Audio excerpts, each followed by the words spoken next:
पिछली वीडियो में मैंने रैम के बारे में बताया था। इस वीडियो में हम लोग रैम के टाइप्स एस रैम और डी रैम के बारे में बताएंगे।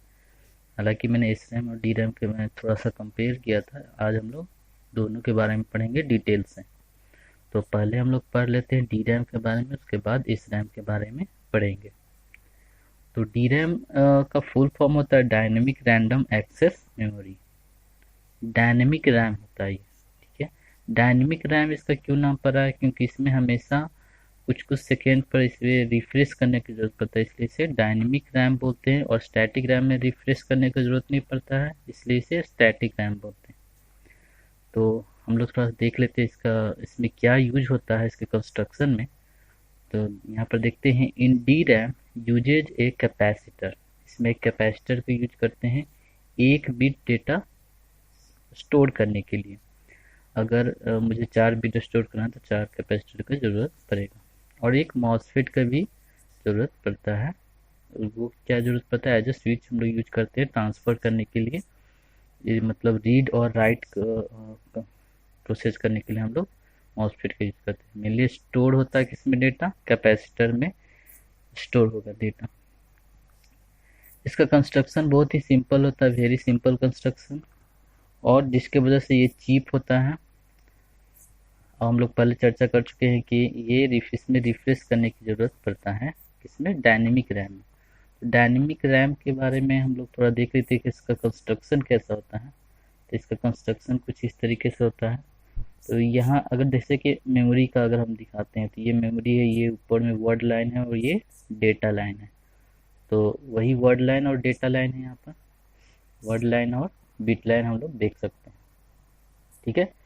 तो यहाँ पर एक मॉसफेट जो कि हम बोले ट्रांजिस्टर, तो मॉसफेट हम लोग यूज कर रहे हैं, और ये कैपेसिटर है। तो अब कैपेसिटर में डेटा कैसे स्टोर होगा, जैसे कि कैपेसिटर अगर चार्ज है तो हम उसको एज ए लॉजिक 1 मान लेंगे, अगर डिस्चार्ज है तो लॉजिक 0 मान लेंगे, ठीक है। तो अगर अगर रीड ऑपरेशन करना है या राइट ऑपरेशन, दोनों चीज़ इसमें हो सकता है। तो मान लेते हैं कि ये कैपेसिटर अब चार्ज है और हम लोग रीडिंग का यूज कर रहे हैं, मतलब रीड कर रहे हैं। ये कैपेसिटर 4 है तो वर्ड लाइन को पहले हम लोग वर्ड लाइन को 1 देंगे, जिससे क्या होगा, ये डेटा एक्सेस किया जा सकता है। ये ऑन हो जाएगा तो ये शॉर्ट सर्किट हो जाएगा, जिससे डेटा एक्सेस होगा। तो ये अभी अभी क्या है, अभी कुछ नहीं है, 0 है। तो ये यहाँ पर चार्ज है, तो ये चार्ज कैपेसिटर क्या होगा, इस पर इसके थ्रू डिस्चार्ज हो गया। इस पर अब मुझे क्या मिलेगा, ये कैपेसिटर के जितना वोल्टेज होगा इतना वोल्टेज मुझे यहाँ पर मिलेगा, जिसको हम लोग लॉजिक 1 माने हैं। तो यहाँ से हम लोग इसको एक्सेस कर दिए, ठीक है। इस तरह से हमारा रीडिंग ऑपरेशन होता है। उसी तरह से राइटिंग ऑपरेशन में क्या होगा, उसी तरह से इसको भी वर्ड लाइन को ओपन करना होगा, मतलब 1 देना होगा, जिसके कारण ये स्टोर किया जा सके इसको, इससे इसका क्या करें, इसको जोड़ा जा सके, मतलब इससे इसको कंस्ट्रक्ट किया जा सके। तो यहाँ से क्या होगा, डेटा को स्टोर करने का काम किया जाएगा। तो यहाँ उस समय क्या होगा, डिस्चार्ज यानी 0 रहेगा, तो यहाँ से फिर डेटा को इसमें, अगर ये 1 है यानी 1 मतलब कोई 5 वोल्ट या 3 वोल्ट या 2 वोल्ट या 1 वोल्ट भी हम लोग ऐसे मान सकते हैं।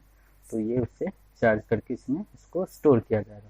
तो इसको चार्जिंग करने में जो भी समय लगता है, जिसके कारण ये थोड़ा स्लो होता है in comparison static RAM. Static RAM की तुलना से ये थोड़ा स्लो होता है, ठीक है। इसी तरह से इसमें यूज होता है इसका, इसमें ज़्यादा कुछ समझने की ज़रूरत नहीं है, और ये यहाँ पर ग्राउंड से कनेक्टेड रहता है। तो एक बात और है इसमें समझने का के लिए, इसमें अगर रीडिंग ऑपरेशन और राइटिंग ऑपरेशन, जैसे एक बार रीडिंग करते हैं तो जैसे कि चार्ज वोल्टेज इसमें जो रहता है, कुछ वोल्टेज होगा चार्ज भी, तो ये इसके थ्रू डिस्चार्ज हो जाता है जब रीडिंग करते हैं, मतलब इसे एक्सेस करते हैं। तो जब वापस जब ये चार्ज हो गया तो इसका डेटा 1 था यानी लॉजिक 1 था यानी प्लस भी था, इसको वापस से चार्ज करने, इसका मतलब उस तब हम लोग को इसको हर बार रीडिंग ऑपरेशन के बाद हमको इसको रिफ्रेश करने का जरूरत पड़ता है, मतलब वापस इसको 1 रखेंगे ताकि इसका जो डेटा सेव है वो तो स्टोर रहे ना। रीड ऑपरेशन होने के बाद इसमें हम डेटा को स्टोर रखने के लिए इसको वापस से रिफ्रेश करने की जरूरत है।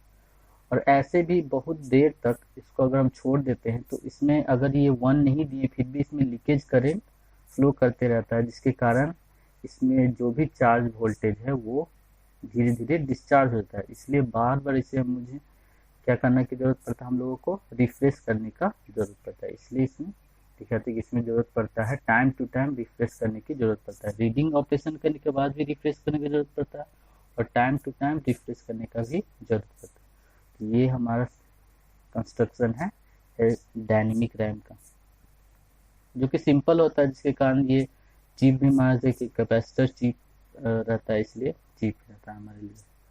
तो ये काफ़ी सस्ता रहता है, महंगा नहीं रहता। और इसका यूज हम लोग मेन मेमोरी के रूप में करते हैं, जो भी प्रोग्राम परफॉर्म करता है वो इसमें हम लोग यही मेन रैम जो हमारा है यही रैम का यूज करते हैं हम लोग। ठीक है, तो ये हमारा हो गया है डायनेमिक रैम। हम लोग नेक्स्ट अब पढ़ेंगे एस रैम के बारे में। एस रैम को पढ़ने के लिए हम लोग देखते हैं एस रैम। तो एस रैम का फुल फॉर्म होता है स्टैटिक रैम, यानी स्टैटिक रैंडम एक्सेस मेमोरी। ठीक है, इसमें हम लोग को 6 ट्रांजिस्टर का जरूरत पड़ता है, 6 ट्रांजिस्टर। इसका कंस्ट्रक्शन में 6 ट्रांजिस्टर का जरूरत पड़ता है। तो ये ऑब्वियसली क्या हो जाता है, महंगा हो जाता है, कॉस्टली हो जाता है उसके तुलना में, क्योंकि 6 ट्रांजिस्टर और इसका ये कॉम्प्लेक्स भी होता है उसकी तुलना में काफ़ी इसका कंस्ट्रक्शन में। और हम लोग आगे देख लेंगे कि इसका कंस्ट्रक्शन कैसे होता है, उसमें हम लोग समझ जाएंगे। 6 ट्रांजिस्टर में 4 ट्रांजिस्टर है जो कि डेटा स्टोर करने के लिए यूज करते हैं, और 2 ट्रांजिस्टर, इसमें एडिशनल 2 ट्रांजिस्टर हैं, additional 2 transistor, 4 transistor data store करने के लिए, जो कि इन्वर्टर के रूप में यूज किया जाता है। हम लोग जब इसका कंस्ट्रक्शन में समझेंगे तो देख सकेंगे। और 2 ट्रांजिस्टर यूज किया जाता है कंट्रोल करने के लिए, वही रीड राइट ऑपरेशन करने के लिए हम लोग 2 ट्रांजिस्टर का यूज करते हैं। जब इसका कंस्ट्रक्शन देखेंगे तो समझ में आ जाएगा। और हम बताएं कि ये कॉम्प्लेक्स होता है, उसके तुलना में सिंपल नहीं होता है, ये कॉम्प्लेक्स होता है और ये कॉस्टली होता है, क्योंकि 6 ट्रांजिस्टर यूज कर रहे हैं और कॉम्प्लेक्सिटी भी है, इसके वजह से ये कॉस्टली होता है। Lower density than D RAM, मतलब कि अगर मेरे पास एरिया इतना ही है तो इसमें जितना डायनेमिक रैम को हम लोग यूज करते हैं उतना एस रैम को यूज नहीं कर सकते हैं। इसका डेंसिटी क्या होता है, कम होता है, क्योंकि इसमें 6 ट्रांजिस्टर यूज होता है, उसमें सिर्फ एक ही ट्रांजिस्टर और एक कैपेसिटर यूज होता है, इसलिए उसको उसका ज़्यादा, उसका एरिया ज़्यादा, हम लोग उसका डेंसिटी ज़्यादा है और इसका डेंसिटी कम है यहाँ पर। It does not require refreshing, इसमें कोई रिफ्रेश करने की जरूरत नहीं, क्योंकि इसमें कैपेसिटर यूज नहीं करते, इसलिए इसमें रिफ्रेश करने की जरूरत नहीं पड़ती। अब यहाँ पर हम लोग देख लेते हैं, इसका कंस्ट्रक्शन थोड़ा सा कॉम्प्लेक्स है यहाँ पर। तो ये इसका कंस्ट्रक्शन है। इसमें जैसे कि हम बताए थे कि ये मेमोरी है, जो शुरुआत में पढ़ाए थे। तो यहाँ वर्ड लाइन होता है, एक डेटा लाइन होता है। ठीक है, तो वर्ड लाइन तो रहेगा ही और डेटा लाइन है एक। तो यहाँ पर 2 डेटा लाइन यूज करते हैं हम लोग। यहाँ बिट लाइन या डेटा लाइन दोनों कह सकते हैं हम लोग इसको। तो बिट लाइन यहाँ है और यहाँ ये कॉम्प्लीमेंट के रूप में रहता है। अब ये क्यों कॉम्प्लीमेंट के रूप में 2 क्यों यूज करते हैं ये भी बताएंगे, ताकि फास्ट बना सके। सेंस एम्पलीफायर के लिए फास्ट बनाने के लिए हम लोग यहाँ कॉम्प्लीमेंट के रूप में यूज करते हैं यहाँ पर। ये हमारा कंस्ट्रक्शन, इसको थोड़ा समझ लेते हैं। यहाँ पर 6 ट्रांजिस्टर यूज किया गया है, T1, T2, T3 और T4। ये डेटा सेव करेगा। और ये T5 और T6 जो वर्ड लाइन, मतलब इसको जोड़ने का काम करता है, यानी एक्सेस करने का, रीडिंग और राइटिंग ऑपरेशन होता है। जब यहाँ से यहाँ जुटेगा तभी ये क्या होगा, इससे एक्सेस किया जा सकेगा डेटा, इस वजह से ये जोड़ने का काम करता है। ये इसको शॉर्ट सर्किट करता है मेनली। तो अगर ये 1 रहेगा तो ये दोनों क्या होगा, ये 1 रहा, यानी ये पूरा लाइन 1 रहा, तो ये दोनों क्या होगा, इसको 1 मिलेगा और ये शॉर्ट सर्किट हो जाएगा। ठीक है, अब यहाँ पर देख रहे थे ये जो पूरा कंस्ट्रक्शन है एज ए इन्वर्टर के रूप में बिहेव करेगा। कैसे बिहेव करता है वो हम लोग देख लेते हैं। जैसे कि एक एग्जाम्पल के तौर पर देखते हैं। मान लेते हैं कि यहाँ पर से हम लोग यहाँ पर अभी अब राइटिंग ऑपरेशन से समझाते हैं। अगर इसमें डेटा स्टोर करना, मान लेते हैं इसमें अभी कुछ भी डेटा नहीं है, 0 है सब कुछ, यहाँ 1 है। ठीक है, और यहाँ ये कॉम्प्लीमेंट है तो यहाँ क्या होगा, 0 होगा ऑब्वियसली। अब इस पर हम लोग क्या देते हैं, वर्ड लाइन स्टोर करना है डेटा, तो वर्ड लाइन को एक्सेस करेंगे यानी 1 देंगे। तो ये 1 और ये 1, तो ये दोनों क्या हो जाएगा, शॉर्ट सर्किट हो जाएगा। तो ये 1 कहाँ पर मिलेगा, यहाँ पर मिलेगा मुझे। तो ये 1 हो गया और ये 0 यहाँ पर 0। अब यहाँ देखो, यहाँ ग्राउंड से कनेक्टेड है और यहाँ प्लस भी का मतलब क्या हुआ, वही वोल्टेज और जो एज अ 1, प्लस भी को ही एज अ 1 हम लोग माने और ग्राउंड को एज अ लॉजिक 0 मान के रखें। यहाँ प्लस भी है तो यहाँ पर प्लस भी है, तो ये प्लस भी कब यहाँ पर आएगा, जब ये दोनों ट्रांजिस्टर में कोई ओपन होगा मतलब ऑन होगा तो ओपन, नहीं शॉर्ट होगा तो यहाँ जब 1 दे देते हैं तो इसका देखो जहाँ जहाँ पे डॉटेड दिया वहीं वहीं क्या है, ये अटैच है। यहाँ पे ऐसे लाइन लकीर खींचा हुआ, इसका मतलब ये नहीं कि यहाँ पर अटैच है, ये जंप करा दिए हैं, इसका मतलब ये इससे जुड़ा हुआ नहीं है, जहाँ जहाँ डॉट दिए वहीं वहीं जुड़ा हुआ। तो इसको ध्यान से देखते हैं हम लोग, यहाँ पर 1 है, ठीक है, ये कहाँ पर है, यहाँ, तो ये भी 1 हो जाएगा। यहाँ पर 1 है तो ये भी 1 हो जाएगा। तो ये 1 कहाँ अपेयर होगा, यहाँ, और यहाँ बबल दिया है, इसका मतलब ये 0 पर क्या होगा, ये शॉर्ट होगा, 0 पर होगा, और 1 पर ओपन रहेगा। मतलब 1, अगर 1 देते हैं इस पर, इसके गेट पर, ये क्या हो जाएगा, ऑफ हो जाएगा, ये ट्रांजिस्टर T2 क्या हो जाएगा, ऑफ हो जाएगा। ये 1 है तो T2 क्या हो गया, T2 यहाँ पे क्या हो जाएगा, ऑफ हो जाएगा, ठीक है। और ये 1 है तो ये T3 ऑन होगा, T3 क्या होगा, ऑन होगा, ठीक है। यहाँ से देख लीजिए, अब ये 0 है तो यहाँ भी 0 मिलेगा, तो ये 0 तो T1 क्या होगा, 0 पर ही ऑन होगा, तो T1 क्या हो जाएगा, T1 क्या हो जाएगा, ऑन हो जाएगा। T1 और T3 क्या हो जाएगा, ऑन हो जाएगा। और T2 और T4 क्या हो जाएगा, ऑफ हो जाएगा। तो T4 और T2 क्या हो जाएगा, यहाँ से ऑफ है, और T1 और T3 क्या है, ऑन है।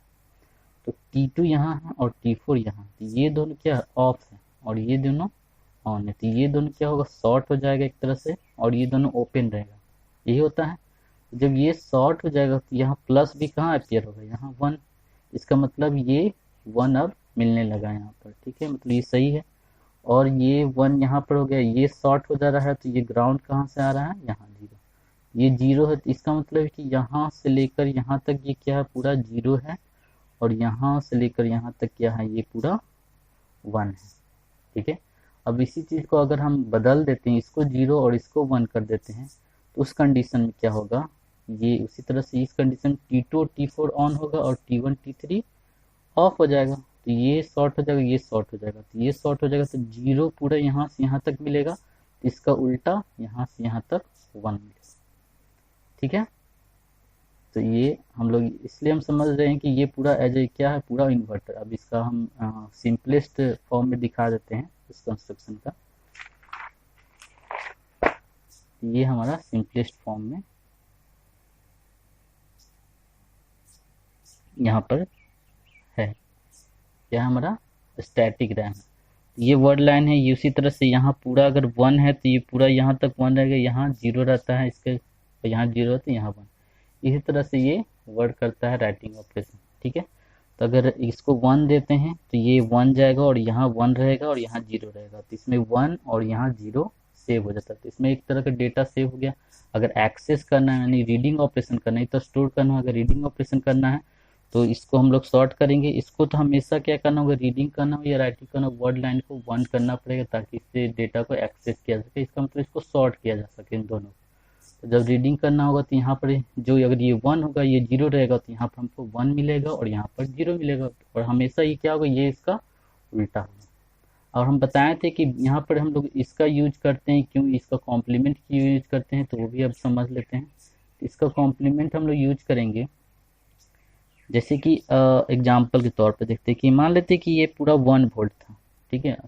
रीडिंग का ऑपरेशन समझिए, ये 1 वोल्ट था, वोल्ट के रूप में समझते हैं, क्योंकि वोल्ट के रूप में रहता है, इसको हम एज ए लॉजिक 1 मानते हैं। और ये 0 वोल्ट था, ठीक है। तो यहाँ पर कुछ नहीं है तो 0, और यहाँ कुछ नहीं है तो अभी 1, इसका कॉम्प्लीमेंट है तो ये 1 मिलेगा, ठीक है। तो सेंस एम्पलीफायर क्या बोलता है, अगर बी, ये एक तरह का डिफरेंस एम्पलीफायर था। सेंस एम्पलीफायर क्या है, एक तरह का डिफरेंस एम्पलीफायर है। तो अगर बी कॉम्प्लीमेंट से ज़्यादा रहा, बी कॉम्प्लीमेंट से ज़्यादा रहा तो 1 देगा, अगर बी कॉम्प्लीमेंट से कम रहा तो 0 देगा। तो इस कंडीशन में अभी क्या है, इसको 0 मान के रखे हैं तो ये 0 है, तो अभी ये क्या दे रहा है, और ये 1 है, तो बी कॉम्प्लीमेंट से क्या है, बी जो बी कॉम्प्लीमेंट कम है, यानी बी कॉम्प्लीमेंट ज़्यादा है, तो अभी 0 दे रहा है। अब यहाँ पर स्टोर है 1, तो जब ये 1 है, जब इसको शॉर्ट सर्किट करते हैं तो यहाँ क्या था, 0 था। अभी पहले क्या था, 0 था, तो यहाँ क्या होगा, 1 होगा, क्योंकि इसका कॉम्प्लीमेंट है। यहाँ 0 वोल्ट है, यहाँ 1 वोल्ट है, 1 वोल्ट के रूप में भी मान लेते हैं। तो 1 वोल्ट ये क्या होगा, तुरंत सडन, ये तुरंत 0 है, तो इसको अगर शॉर्ट कर दे तुरंत 1 नहीं होगा, धीरे धीरे थोड़ा स्लो होता है। ये धीरे धीरे 0 से कहाँ तक पहुँचेगा, 0.2, 0.3 और 0.5 से जस्ट एबव जाएगा। ठीक है, अब यहाँ क्या था, 1 था, तो ये डिक्रीज होना शुरू होगा, तो ये 1 से डिक्रीज होगा 0.8, 0.7, 0.5 से जस्ट लोअर जाएगा। तब ये सेंस एम्पलीफायर डिफरेंस एम्पलीफायर है। ये सेंस एम्पलीफायर क्या है, डिफरेंस एम्पलीफायर है। तो जैसे ही 0.5 से अबव यानी 0.6 जाएगा और ये 0.5 से लोअर 0.4 जाएगा, तो ये क्या हो जाएगा, तुरंत ये इसका आउटपुट क्या होगा, चेंज हो जाएगा। अभी 0 दे रहा था, अब तुरंत क्या देने लगेगा, 1 दे देगा। इस तरह से ये क्या होगा, ये फास्ट होता है। इसका मतलब कि पूरा ये 1 होने का वेट नहीं कर रहा, ये पूरा 0 होने का वेट नहीं कर रहा है। ये 1 और ये 0 पूरा होने का और ये 0 हो, जो इसमें समय लगता है। तो ये 0.5 अभी हो चुका है, 0.5 से जस्ट एबव यानी 0.51 भी हो जाता है।